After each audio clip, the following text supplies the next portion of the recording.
Hey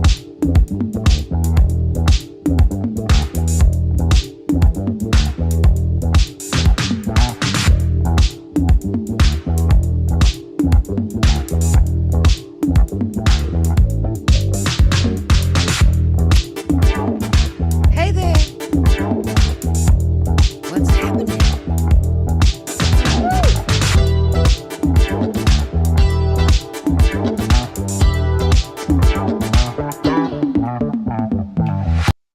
Hey, hey, hey, hey, hey.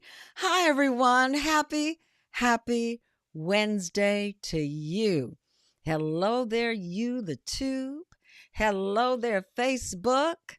Hello there, Instagram. And everyone there on Instagram, you're right behind me. So I can't wave at you because if I do, I'm constantly turning my head. So take this from my heart that I'm waving to each and every one of you. I'm so glad to see you guys here on The Vision is Possible on Wednesday, 6 p.m. Pacific Standard Time. Hello there, Sagano. Hello there, Quentin. Those are names I can see. Hello, everyone. Phil is off playing a tournament, a golfing tournament in Utah at his daughter's university raising money. Isn't that wonderful? He's on a plane right now, and I promise you, he is missing us. He's on his way home. He's not going to make it in time. So I've got a very, very special guest with us tonight. And I get to spend some time with you, and I'm so excited about that. So, Phil and I always start off with, what has our week been like? So let me tell you what's been going on with my week. My show opened, the reviews are in, and the reviews are fabulous. The reviews are good. And more than the reviews, the audiences love the show. And I am just ecstatic about that. And as a matter of fact, let me see, where did I put that little thing coming on? Let me just show you. Here's a flyer of the show. These are the last two performances, as you can see, June 28th, June 29th. Greenwood 1964 is the name of the play.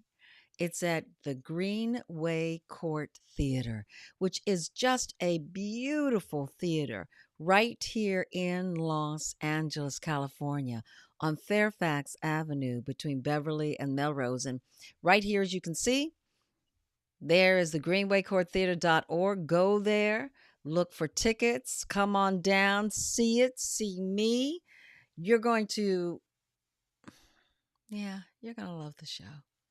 And if everything goes the way we think it's going to go, we might even extend. And if we do, I'm going to let you know.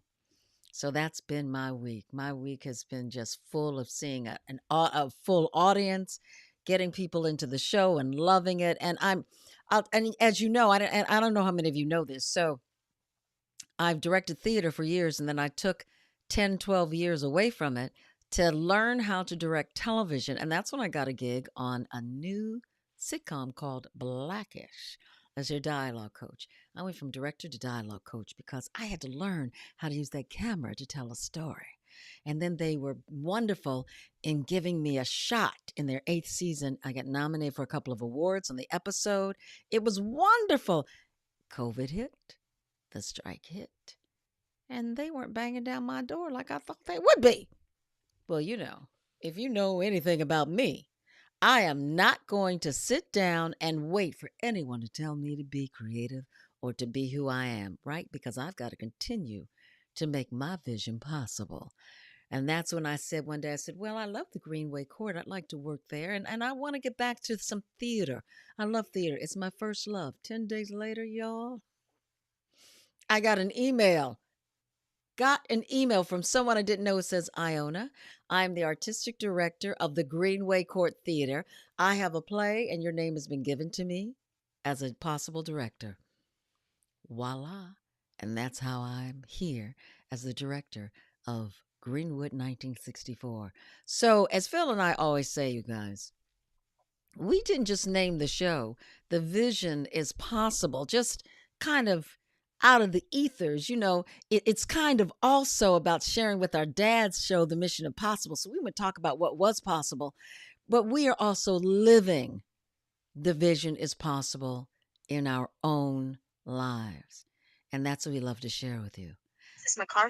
Francis McCarthy, or one other. And and and and and I don't know what that was, Francis McCarthy, but my goodness. Oh, That was my I bet it phone. was. Sorry. That's my guess. That's his phone. Chris, turn your phone off. Tell them you're And, busy. and, Okay, and now. and You can't see them. Hello, everyone. Let me just write here. Hello, everybody. So, let me introduce you to our guest who's been with us twice. And this is a very special time for me to have him all to myself.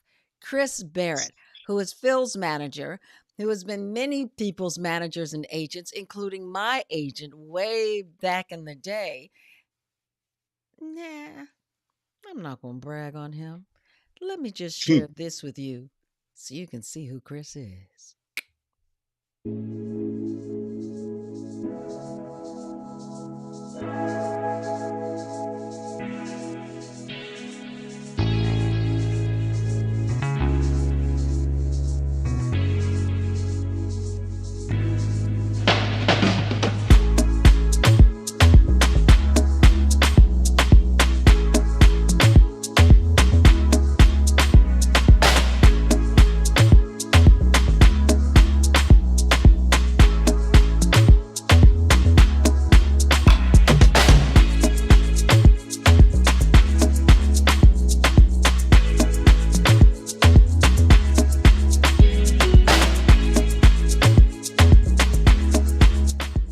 There he is, my dear friend, Christopher Barrett. Hi, darling. hi, how are you? I think I made him What a blush. beautiful intro. My God, that's so gorgeous. Isn't it? You know, Thank Chris, he's done a lot of work. I'll introduce you to him, if you'd like to. Oh, Chris, it's so great to have you on the show tonight. And you guys, the title of the show tonight is Change, the Only Constant. And Chris and I have been talking about change and where he was in his life and how he got to where he is. And so I know you've shared with us before, but we have new people. Tell us, Chris, tell us about how it all started. For me, well, it's a weird sort of story. I was born and raised in New York City. Mm. And by the way, hi to all of you. And in the early 50s, when I was a kid, they started doing IQ tests throughout the school district. And they sent me off to a specialized school for kids who scored high. And so my local school was a block and a half away. They sent me to a school that was like an hour away by Oh, bus. And so I went to the school and they kept testing us. And then one day the teacher comes up to me and she goes, "You need to go down to the principal's office." You're like, oh, what could this be? You know, I'm 6 years old, 6.5 years old. oh, wow. And I go down there and my mother's down there dressed in like a business suit and high heels and stockings and all dressed up. And the principal's there, the assistant principal, and then there are a few other people in the room who I'd met and had conversations with over the previous weeks, grown-ups with clothes that were business attire. And they were discussing with my mother that they wanted me to do a television show called Juvenile Jury. I didn't know what television was. We didn't own a TV. I had Oh. no idea what TV was. This is in like the early 50s. Um, so they discussed this and they agreed that I'm going to go do this TV show. So soon thereafter, I was off going to do TV in a studio in Manhattan. They'd take me in a limousine and take me there, and they did tutoring of me and the other kids, and I did that for a number of years. And I did another show called Start Time Kids that I did for a number of years, and nobody in my family was in show business, and there I was. Now I'm in show business, and my first time I appeared on Juvenile Jury was on my 7th birthday, and that's Mm. how I wound up in show business. That It's is crazy. that is crazy, and you didn't even own a television. Well, they did after I got cast in Oh, their I show, bet you they bought did. the I bet you did. Your parents got a TV. television. Well, we can Yeah. go through all that. I think what's interesting, Chris, is when we're talking about change. I you started out as an actor because then you went on and continued acting, right? And Yeah, then you I became was an actor for 25 years. 20 and you were on Broadway, yes? Yeah, I did a handful of Broadway shows. The last Broadway Wow. show I did was The Act. It starred Liza Minnelli and, was directed sorta directed by Martin Scorsese. Actually, Gower Champion came in to really direct it, Oh my and that's a gosh. whole story which I could tell you about sometime, and but I Oh, did that show. I was on that thing for a couple years. So, oh, yeah, and I did a play for that as well. how old were you then working with them? 24. Wow, Liza, Scorsese, Champion. That's what an amazing time you had.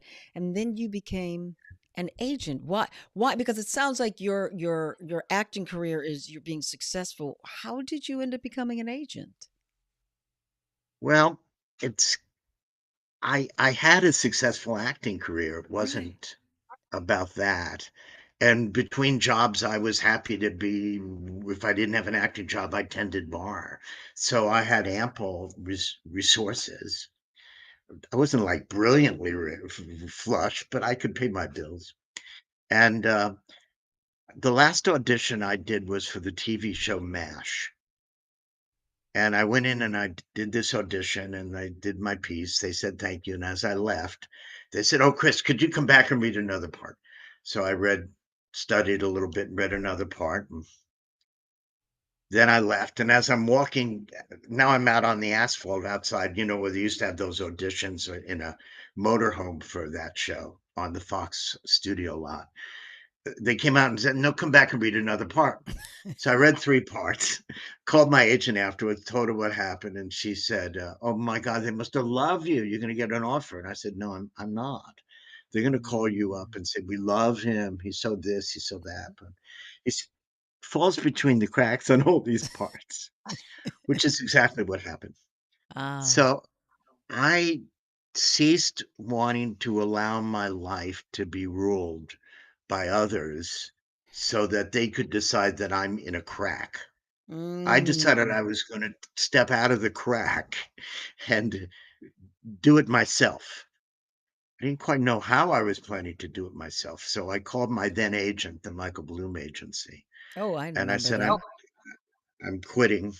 And he said, "Well, come on up here and talk, because you can't quit. You're making this crazy." So I went up and saw him, and he became convinced that I was going to quit, and he asked me, "What are you gonna do?" I said, "Well, I'm gonna stay in show business, but I haven't really made up my mind what I'm gonna do."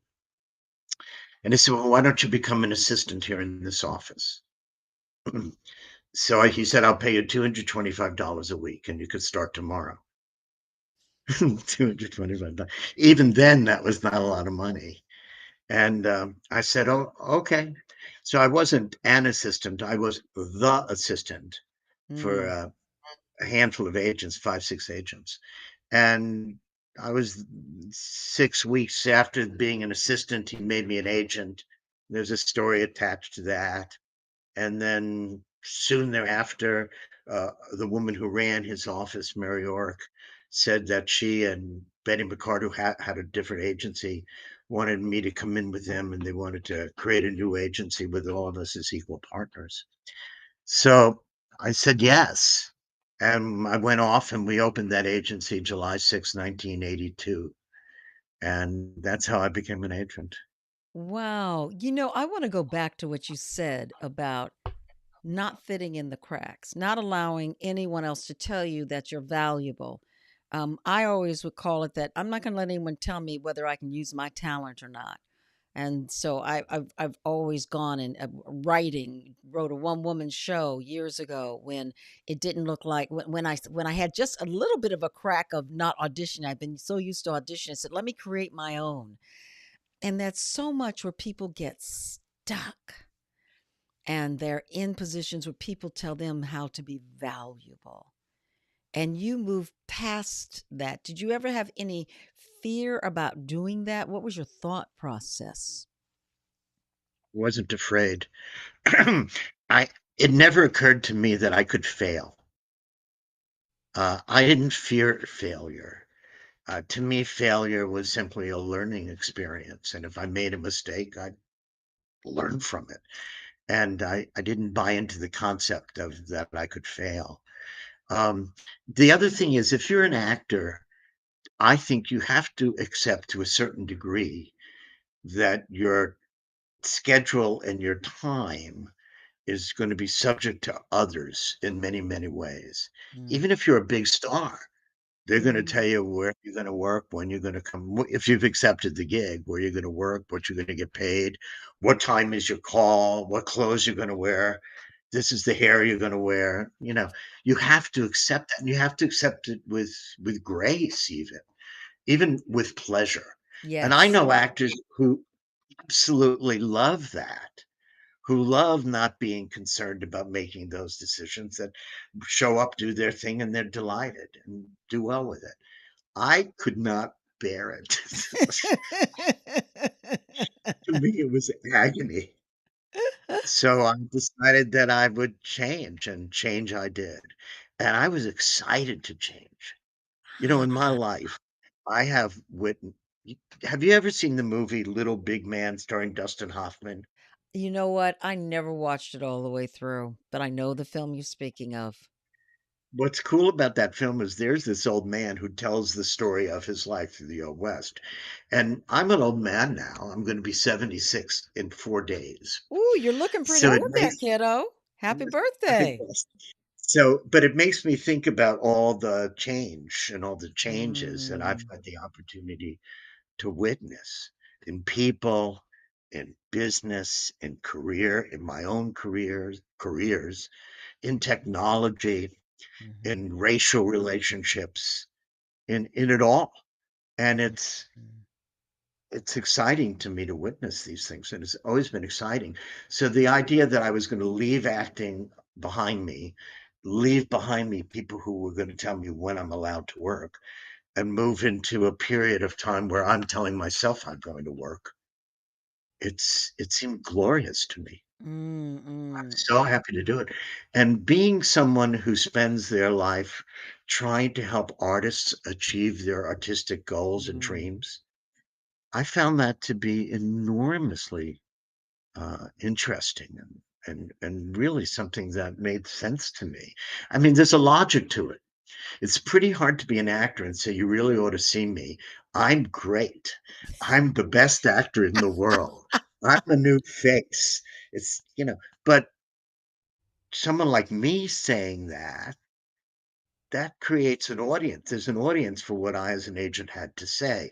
So if Mhm. I say this actor or this actress is really something special and would be great for your role, most of those people that I spoke to were eager for that input, and I was eager to help them achieve their goals as well as have my actors in these marvelous roles. And that's So it's terrific, a and pleasure. you've been so successful. You've had such a varied group of people Mm, you've worked with, and that's mm. that's been wonderful. And the part about I love when I get a job as an actor and they tell me when to show up and what to do, what I wear, I love all that. The part of it that I was speaking to is those in between times when you're sitting there waiting Yeah, for the phone to ring. I'm not a wait for the phone to ring. What can I do to create something so I can stay creative so that no one's letting me know if I'm valuable or not, you know? yeah. And so I can keep going. And I kind of feel the same way you feel getting into directing.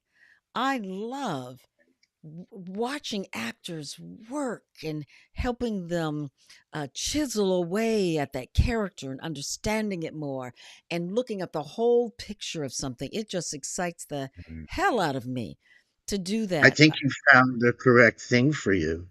Yeah, I love it. I that still am that makes acting, sense. but that's my main focus is directing. Yeah, it does. It makes a lot of sense. And when I sit down and look at myself when I was a little girl, I was directing when I was a little girl. I didn't even Yes, know it. when you had signed with the agency and were talking to the agent and watch you talking, you were directing them then too. You should be Mm. thinking of this. You should make this call to this and that. I thought to myself, "Oh, she's a pretty smart girl," you know. So, but the thing about you, when you say I couldn't bear not doing between things, it really sounds like what a person who could be a director, Mm. because that's someone who needs to be busy throughout and have control. Mhm. And, there's nothing wrong with that. We have to accept that. That what makes a director is someone who relishes that. And Mhm. so it makes sense for you, I think. Yeah, I it do. does. It does. And changes in life just um as we talk about that, the changes we go through and some things that we institute ourselves and then other things that happen to us. You lose a job. I was telling Chris, you guys, before he came on here, whenever somebody tells me they've lost a job, I say, congratulations, because something better is coming, something new is coming to you. If we can see it from that perspective, it is. I think we have much greater weight and success in what is coming to us, and we don't suffer long. I told Chris today I went on, you guys, and found that change is a verb. It means make someone or something different, alter or modify, replace something with something else, especially something of the same kind that is newer or better. Substitute one thing for another, and then it's a noun. The act or instance of making or becoming different. Of course, coins as opposed to paper currency. You know, I had to put that there just for a little giggle. And the reason why I bring that up is because change is not a bad thing. It's a good thing, even when it's confusing as to why it's happening. We were talking about how the play we have three actors in my play. I had to replace two of them. Oh my gosh. And we only had 3 weeks of rehearsal. You know what that is like, Chris. You're rehearsing Mhm. and rehearsing over and over again. And I kept saying, I believe in the creative gods. They never let me down. No matter what it looks like here on Friday when I don't have an actor for my Monday rehearsal, I know I'm going to get one. And sure enough, in 2 days, I got one. They started on Monday. But I know if I sat and went, oh my God, this is just an awful place to be, and start calling all my friends and kvetching about it, oh, isn't this horrible? And you'll always find agreement with you on how bad or good something is. I never would have found another actor.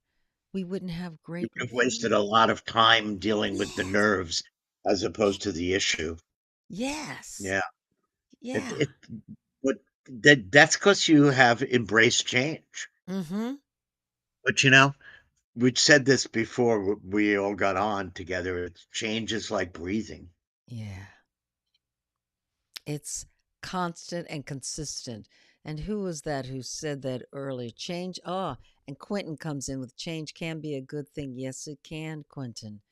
And there was Hi, some, Quentin. Amos Moses said the only thing consistent, and I'm going to bring him in here, the only thing consistent is change. If you know the song, everything must Yeah,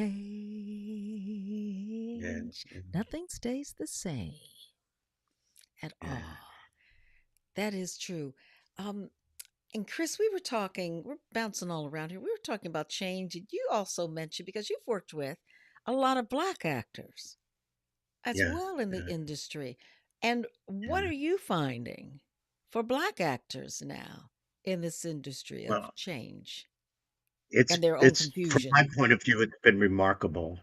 I I'm agree. not saying anything's perfect, but it's Yeah. remarkable. When I first started as an agent, there was antipathy espoused by everyone I knew about representing Black actors, Mm-hmm. but I didn't give a shit what they thought. And Bobby Hosea walked into my office soon after I opened my agency, and my God, this glorious man exudes empathy and it's glorious. Asked me to be his agent. I said yes. And 2 days later, my secretary says, "Brandon Tartikoff's on the phone for you." And I said, "Don't fucking kid me. Brandon Tartikoff's not on the phone for me."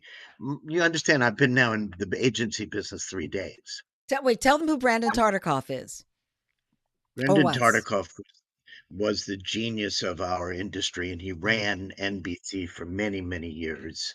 Mm-hmm. And many of the shows, like Friends and Cheers and dozens of others were there because of Brandon. And he was the genius. He was our Albert Einstein. Mm. So, and I didn't know him at all at this point. So I get on the phone. I figure it's somebody bullshitting me, and it's Brandon. And Brandon says, "Do you know who Jack A. Harry is?" I said, "No, I don't know." And he explains to me that she's starring in this show called 227. And he tells me all the problems with that show and the problem with her deal with Columbia Studio, Mm. and asks me to meet her and fix her deal and make it so they're not screwing her economically, which I did. I Wow. represented Jack A and Bobby Jose, among many others, the entire time I was owned an agency, which was 35 years. And the I myself thought the antipathy towards making decisions about people regarding their color was insane back then, but the industry didn't. The industry was basically three networks, right? In Mm-hmm. 1982, it was three ABC, networks, NBC, CBS. and soon, a few years later, Fox. They were the industry, and they were supported by Procter and Gamble and Ivory Snow, and Ivory soap. everything was Ivory Soap, and everything was Leave It to Beaverish, right? So they were just knuckling under to their masters economically. And well, as the decades have gone on and diversity has become economically smart, Thank you. that they have recognized that there is a huge audience of people of color, that it's Mm-hmm. economically insane to be ignoring them. We've seen in little dribs and drabs until we get to now, where now Mm-hmm. we see Black people and Latin people and Asian people on TV and in movies with regularity. Now, I don't know the numbers off the top of my head, and I'm not saying everything has been equalized or better, but we've gone from a time where Black people were considered persona non grata in terms Mm-hmm. of representing them to the people of color are highly in demand. And that's been one of the great pleasures of me watching this go on. And how lucky have I been? Because I have prospered so much because of working with people of color Mm-hmm. Mm-hmm. economically. Mm-hmm. I mean, not believing the bullshit. Right, right. And being a leader in the industry in your representation. I remember when I started out as an actress, there were very few roles, and agencies were like, well, I've got one black girl. I can't really get her a gig Right, right now. So, exactly. no, Yeah. no, thank you very much. And now you can't turn on a series without seeing someone black, brown, Latino, of course, brown, Latino, or Asian. You're so right on there. Or a woman in a role that a woman has never been in before. And you're right. Is there Right. more to do? Yes, there is. But there's so much more now than there ever was. And not just in television, but also a lot of the black shows. Look what Tyler Perry has been able to create. Oh my There's God. Yeah. Tubi now, and BET is really hitting it, and all the Latin Yeah. Yeah. streaming networks that are there, and all look at the Korean market in Yeah. film that has it's just been fantastic to open us Well, all up. you mentioned Tyler Perry because Mhm. he's the greatest example of a remarkable truth, which is now you don't have to wait for the old white person sitting in an office at NBC to say yes. Mhm. Now you can become Tyler Perry. Or on a Mhm. smaller level, you can tomorrow make something, raise a little bit of money, make something, put it up on YouTube, and attract an audience to it. You didn't Right. need anybody's permission to do the vision as possible. Mhm. You didn't need some old white guy saying, "Yes, you may." Mhm. So we have an opportunity now. It doesn't change the fact that this is a deeply racist country. It still is. And it's getting And crazier. But anyway, moving on. Yeah. let's put that aside. But Yes. but it hasn't eviscerated the strain of racism built into the American psyche dating all the way back to the Constitution. But we now have the ability to be black, brown, in my case, Jewish, and use the tools that are available to us to reach a large audience, to Yes. raise money, to do stuff that we say, yes, I may, I will, I'm not asking permission. Mm. That's the change. Mhm. And that's a great change. It really is, and we've got to really grab those changes by the horns.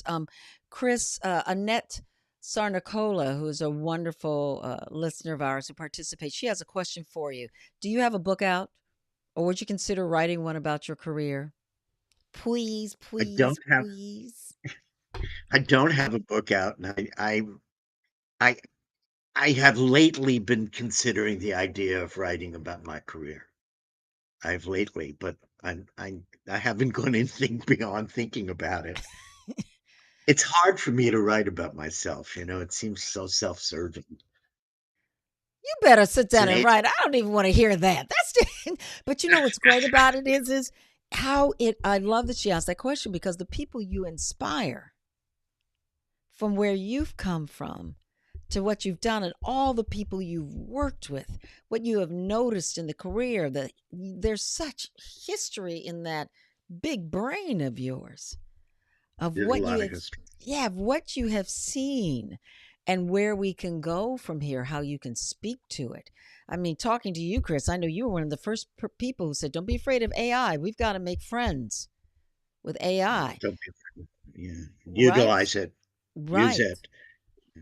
I think this is actually an extremely exciting time. I Mm, think that the democratization of the ability to communicate to the entire world mm, is just thrilling to me. And I can hardly wait to see the things unfold that people are doing, that are remarkable, that are so mm. great. I mean, if the governments are not going to get their act together to help us come together as people, the artists can. That's what the The artists, artists do. that's what our journey is. That's why we're so important. Yes. They used to say what I we used to jokingly say, "Oh, being an actor is not brain surgery. It is heart surgery. It is spiritual It's surgery." I love that. Yeah. We are bringing writers, directors, all of us in the creative field are bringing a reflection of mankind to itself. We're speaking about things historically that have happened or that are going on right now, or futuristically that could happen to help us think, whether it's a comedy, an action, adventure. I love the Marvel action movies, and I love them so much because of the journey the characters are going through. That is Right. so real of what we all go through, questioning who I we love the are. visuals too. Yeah, yeah, visually Yeah. too. Oh, absolutely. And so I really think that through this is when it's so important for the artists to get out there and do their art in any way, whether it's through poetry, film, television, Well, plays. this is a remarkable time for this because you can be sitting in your home, in your basement, wondering what to do with yourself. And you can be 20 years old and you can make a show. You can make a show, Or you don't have to be any kind of 20. show. You don't have to, but particularly those kids, Uh-huh. and they can put it there and speak to the audience even in their neighborhood, their Yeah. family and friends, their schools, their civic clubs, the 4-H, whatever it is that surrounds them. And the thing that's remarkable about this thing is when you put it out there, it's conceivable that it can grow. And then Mm. when it grows more. And the more you do those things, the more opportunity for those growths to take place. So the change that can happen to you from doing that one little thing when you were 20, by the time you're 30, could be a mammoth career Mm-hmm. as long as Mm-hmm. you stick to it. Remember, the last time I was on, you asked me what was the most important word I could think of in show business. And I said persistence. Mm-hmm. Mm-hmm. So if you're a filmmaker or an actor, an actress, a writer, a director, whatever, start making stuff now and Mm-hmm. keep making and let it grow and let the audience in on it and then enjoy your career. And I think that what you're speaking to too is the most important thing is do what you love, what speaks to Yes. your heart and your soul. Granted, oftentimes I gotta get a real job. I can't. I can't. I'm sorry. I just read something. Has ever enjoyed the Brazilian work? I only like some soap operas. Okay, Brazil. This is a question. Let me bring her in, and then I'll remember that. Ask if he has ever enjoyed any Brazilian work, Brazilian films, Brazilian music, or Brazilian I soap love operas. I love Brazilian music. I love the Brazilian culture. I like Brazilian food. In New Love York it. City, where I grew up, there were some great Brazilian restaurants. But just basically, I love Latin culture. I love Hmm. Mexican movies. I like Hmm. Indian movies. I like it all. And I mean, I'm like the perfect crazy audience because I can be happy watching Shakespeare and I'm happy watching a kids TV show like Pee-wee's Playhouse, it's Oh and gosh, you everything remember in that? between. Well, I want to go Well, I back had to. the good fortune to work with him. Did you? Did you? Oh, I'm sorry. He's gone way too early. Yeah, Way too early. But you guys, we talk about do what you love. Right now, our world is in a precarious place. And if each one of us sit down, and I know sometimes I do, and kvetch and get upset and bitch about it for too long of what's going on, we miss what we can be a part of to make a change happen. It may not always be in getting out there and marching. It may be in doing what Phil and I do every week here on the show. And it may be just reaching out, like you mentioned. Chris, I was on the subway once when I lived in New York, and I heard these two women next to me. And one of them said, "Ugh, what are you going to do tonight? I don't know. I'm bored." And they just started really complaining about how bored they were. And I said to myself, there's a kid in their neighborhood who needs them to work on their his writing with them, or her, or their math right. with them, or just to sit with them. If we can get look out of ourselves and give of ourselves, it would be amazing to see what would happen. There are all these children now who are CEOs, who are online because they saw a need and they started making something for that need, and look and see what has happened. It's so important for us to not just sit and complain, you guys. You be the solution to what you are looking for, and I promise you, Chris is saying it here, how it will expand. You just Yeah. don't know. Phil and I are just we're about 3 years into this. Chris has been very supportive. Once we started, after about I think 6 months or 8 months, Chris called me up and went, "Can we talk? You've got something here. You guys just keep going." And it's been wonderful. My manager has been involved in that too, and I've hired a few people to help us. And I always come back to just me ending up doing this and moving this forward. But I'll Mhm. tell you, it gives us great joy. And I know within my heart that we're going to reach more people around the world because Mhm. we want to talk to people about the Mhm. true belief in your vision being made possible. And as we constantly tell you, it may not look like how you thought it was supposed to be, because I just knew I was going to be a star. I'm going to be a star. That's how I started out. Me too. And Mhm. directing came to me, and it has made me so joyful. And you just never know. I want to bring this here. Ain't that the truth? You never know. That's so true. When I was a kid growing up in New York City, it never occurred to me I was gonna own a talent agency. I thought I was gonna be a movie star, Is up and look at this. and it's the subject of your show.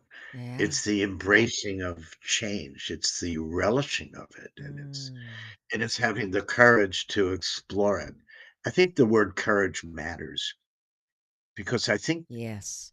if we're reticent or afraid and we don't allow that change to happen, or we don't nourish the change, or we don't embrace it, I think we do ourselves enormous disservice. The other thing I'd say is that I once heard an actor talking about one of the keys to their success, and he said, I would recommend having a lot of interests. And I think that's true. Don't allow yourself to squalor in boredom, but allow yourself to have many, many things that occupy your mind, that feed into your Mm, creativity. Because you never know when that stuff is going to matter. you never know. You never know. I put this up, but I think it's Andreen. She says, just write a slice at a time, Chris. It can Uh, be the making of a film, Chris. You don't have to write your whole career in a book, Chris. I hear you. I Oh, hear. Who oh, said that? Who yeah. wrote that? Andreen said it. Aluwasola. Is that the Oh, well, thank pronunciation, my you. darling?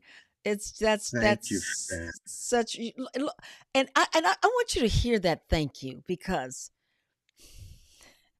Chris is on the show speaking about his life and sharing his experiences. And you can look at him and go, oh, he's arrived. He's got it made.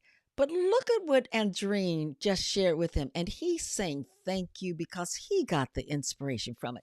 Do you see that, you Yeah, guys? Right here in action of what we're talking about, of what we can share with each other, is yeah, so important to give to each other. yeah. I find as a director, I'm not only the director, but I'm the therapist. I'm the auntie. Yeah, I'm the yeah, everything in yeah, that moment, because whenever you work with me, you're going to be diving deep. You're going to be yeah. diving That's deep, true. and you're going to bring up stuff from your own life into your character to make it real so you can have a conversation on stage and not act on Right, stage. right. There is someone Sounds here. Yes, whoever said it. Yes, both of us love Jamaican food. Both of us love all kinds of food. Someone said, if you're in New York, I guess you've had Jamaican food. Oh yes, child, we has had Jamaican food. You good. know, Yeah, I've had Ethiopian food in Los Angeles. on Fairfax, that beautiful Ethiopian community Yeah, there. they have great Ethiopian food in Los Angeles. Yeah, I've always been thrilled by the differences in us.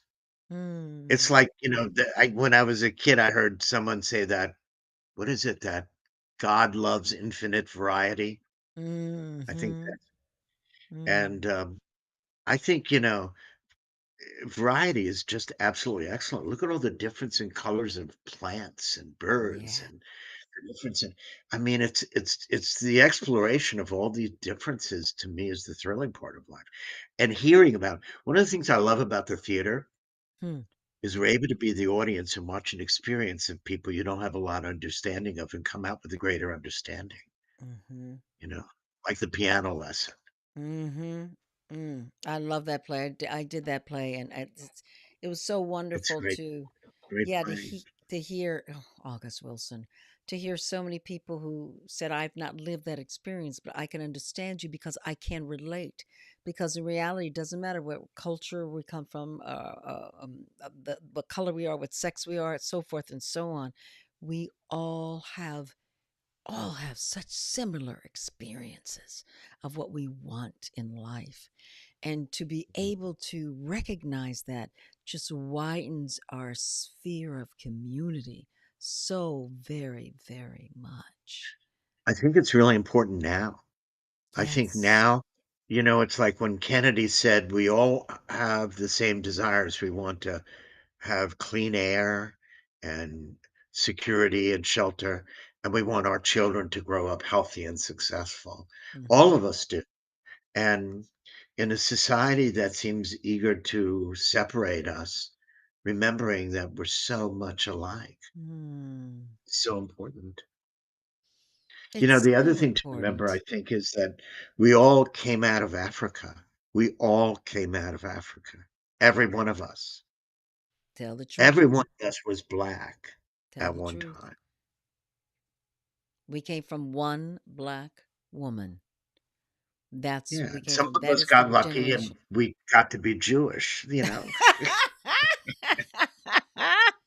Some of us are lucky. Oh, we still black.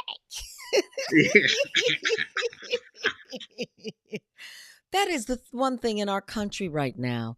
The strength of America and the reason why we have been so successful is because the differences between us, because of all the different cultures that are here. That is the strength of America. And right now, Totally. there are people who want to change it.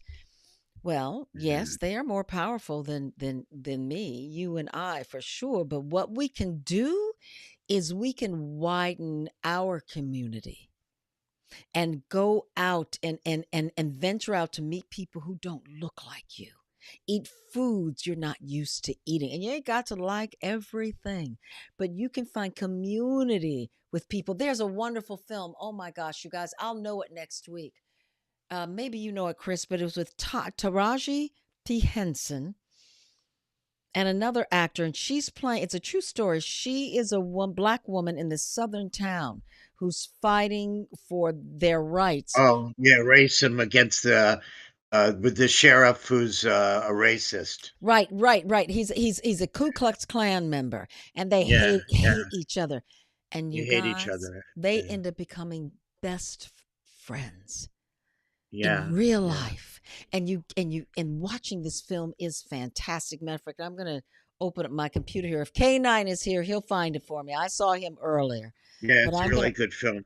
It's a really good film. I'm It gonna. stars that same actor who um he, he goes on those talk shows and dances like crazy, and he He was in that danced. George Clooney movie, the Gong Show host. Right, He right, played the part too. Yeah. and he is and what I love about him, it wasn't it oh, Taraji P. Henson. Okay, You Taraji know, Henson. the when I was a kid, I was watching. I did a play at Lincoln Center in New York, and on a dark night, I had the opportunity to see a play on a Monday night, and there was a production of Enemy of the People by Ibsen, but it was the Arthur Miller translation. He wrote the translation, and in it, there was a line that says, "Remember that the artists are always 50 years ahead of the others." Words Mm, to that effect. mm, And I think that's true. And I think that artists need to have the courage to realize that they see ahead of everyone else and are yes. creating the things that influence us to everyone else. Sam Rockwell, The Best of Enemies. Thanks, Ward Wilson. Yeah, I love Sam. I love him. I love Taraji. And it is such a doggone good film. It's just So, wonderful. And that's what we're talking about. That's change. Them both fighting change and then finding the way through it. They became such good friends that they actually died within a few years of each other. oh, really? Yeah. Yeah. It was a Yeah. good film. Both wonderful actors, but great Yes. actors. Taraji Henson and him, Rockwell. Yeah. Good And this script, too. and so important what we do and what all of us do, and being an artist and being with another artist, even as an agent. He's an artist. This is the time that we're most needed whenever there is strife. Totally. Right. Whenever. And we're going Yeah. through it right now. And all of you Yeah. who may not be actors, who are in the sector of going to a 9 to 5 job or working at home, you're most needed right now. You're most Yes. needed to get out of your own bubble, to open it up, because more of us who can collectively come together, the stronger we're going to be. We won't let Well, the events take us down. Hmm? the interesting thing about this all is, remember Gandhi? Where Gandhi once said to the British who were occupying India, the Indian colonel said to him, "What do you think? That we're just going to walk out of India?" And Gandhi said, "Yes, that's exactly what you're going to do. You're going to walk out." Mm-hmm. And that's what they did because the Indians stopped working. The phones didn't Mm-hmm. work, the lights didn't work, the trains, everything stopped. So when they try to take our power away, Mm-hmm. we have a power. We have a remarkable power Mm-hmm. as a group of people. And the power for artists to communicate to the group, that's the cornerstone of it all. Look what happened to Target. Target was losing millions of dollars. They had to switch how they were working. Amazon had to switch how they were working. We have the power in our purse, We which have a is lot of power. we have a lot of power. And yes, and when we talk about change, our country is going through and billions. That's right, Captain's Quadrant. Thank you. I was going to say billions, but I wanted to be clear. And the one thing is that, oh shoot, I read something that someone wrote here and it took me out of my little brain. But just that we have power. And we definitely need to use that power and to align ourselves with like minded people. Oh, change. Our country's going through change. And when we talk about embracing change, well, there is change that I cannot embrace, but that helps me know about the changes I need to make in my own life in order to facilitate something more positive and more loving within. And right now it's in our country. And that is so very important. Please don't sit down and feel a victim. Ain't nobody a victim. You decide if you're a victim. I don't care what anyone is doing to you. You make yourself a victim. Get out of it, whatever it is. Find like minded people who you may not know right now. You can find some of them online. They're closer to you than you even think. And engage They're yourself looking in for you. conversation. They're looking for you. That's so true. Yes. Yes. Yeah. We're looking for each other. It's a pretty interesting thing that we now have the opportunity to seek each other out and galvanize our point of view. And that's another big change. I mean, think about it. It wasn't all that long ago that you couldn't communicate really with someone in Europe, not easily. Right. And now you Right. can do it instantaneously. You can even watch each other. Mm-hmm.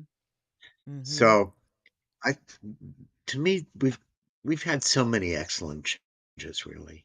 And at the end of the day, I'm extremely optimistic about everything that's going on.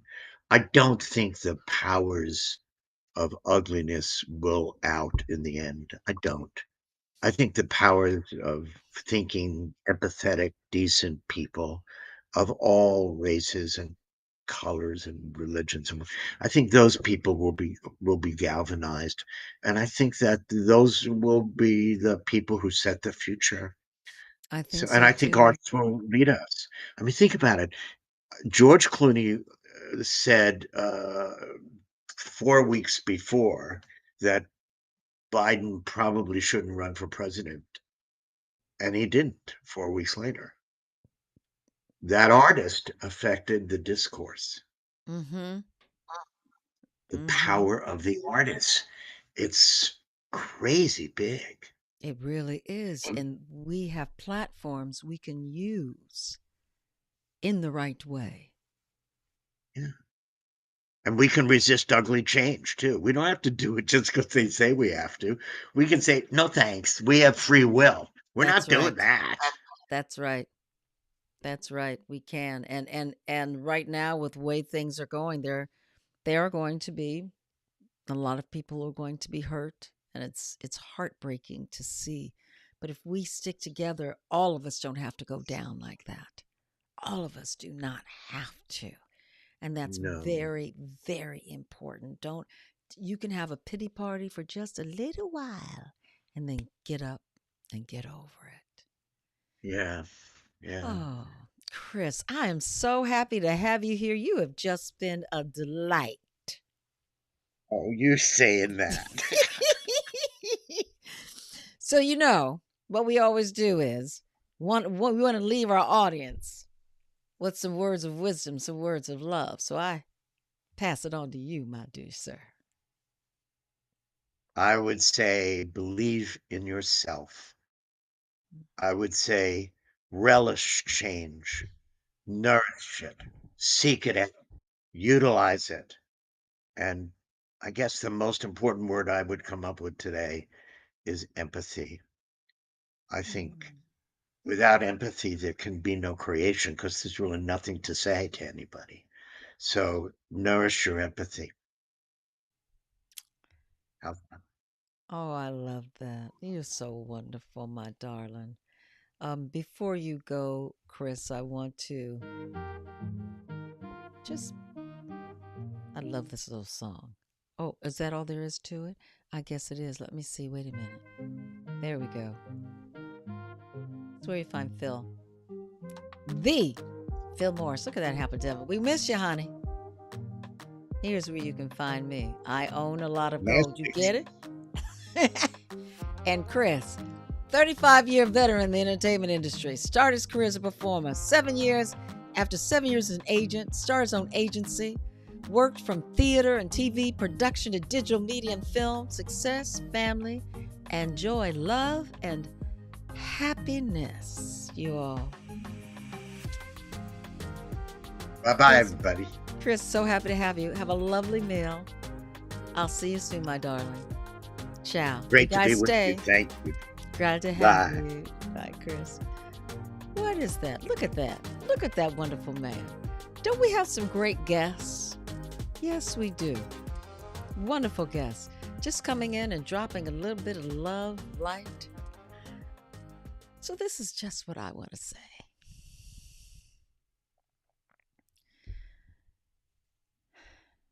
Love yourself. Don't be a victim to anyone. Don't feel that you have to do anything that you don't want to do that somebody else wants you to do.